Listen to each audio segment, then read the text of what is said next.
Berjumpa lagi bersama saya Nurjana Jabar pada edisi Selasa 14 Januari 2020. Untuk berbagai informasi terkini dan terpercaya, kami akan menemani aktivitas Anda selama beberapa menit ke depan yang terangkum dari tim redaksi.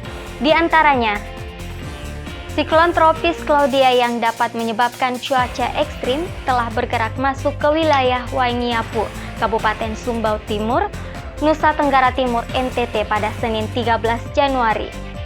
Forecaster on duty BMKG El Tari Kupang Helmi Mega Mila mengatakan kecepatan angin siklon tropis Claudia mencapai 30 meter per jam di hampir seluruh wilayah NTT. Kondisi ini, kata dia, dapat berpotensi menyebabkan terjadinya hujan dengan intensitas sedang hingga deras dan disertai petir.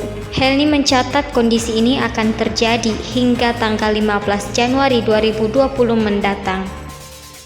Beralih ke berita selanjutnya, kabar bahagia datang bagi juru parkir di Makassar. Kabarnya mereka akan digaji sesuai upah minimum kota. Kabar Jukir Makassar bakal digaji sesuai UMK atau setara dengan 3,1 juta rupiah merebak usai pernyataan PLT di Rut Parkir Makassar Andi Bukti Jufri. Bukti mengatakan PT Mitra Sukses yang nantinya mengelola perparkiran di Kota Makassar berjanji akan memberikan gaji Jukir sesuai UMK, bahkan memperoleh BPJS Kesehatan dan Ketenagakerjaan. Untuk itu, Bukti pun berjanji akan melakukan pengawasan agar apa yang dijanjikan sesuai dengan fakta di lapangan. Jika tidak, ia tak segan-segan akan memutus kontrak kerjasama di tengah jalan. Beralih ke informasi berikutnya, ratusan warga DKI Jakarta yang menjadi korban banjir menggugat Gubernur DKI Anies Baswedan ke Pengadilan Negeri Jakarta Pusat pada Senin 13 Januari.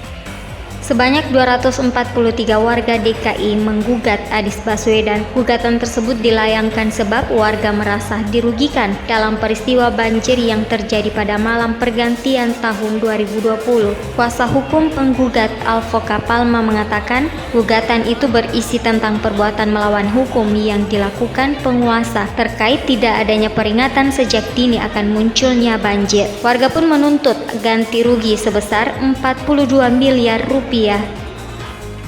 Melangkah ke berita selanjutnya, cuaca ekstrim dan banjir yang baru saja menghantam beberapa wilayah di Sulsel tak mengurutkan keinginan pasangan ini menikah, bahkan jika harus menggendongnya.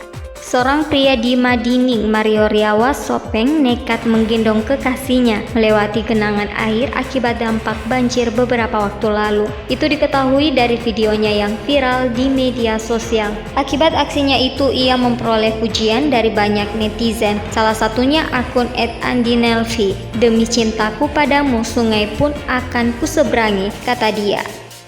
Beralih ke penghujung berita, pelatih kepala PSM Makassar, Bojan Hodak, memutuskan akan memberikan sepenuhnya kepada pemain untuk menunjuk kapten tim selama semusim. Langkah itu diambil Bojan karena menurutnya kapten yang dipilih secara demokratis memiliki keunggulan tersendiri, di mana pemain yang ditunjuk tersebut akan memiliki rasa penghormatan khusus dari pemain lainnya. Juru taktik asal Kroasia ini juga menilai kapten yang dipilih secara demokratis akan lebih didengar rekan-rekannya.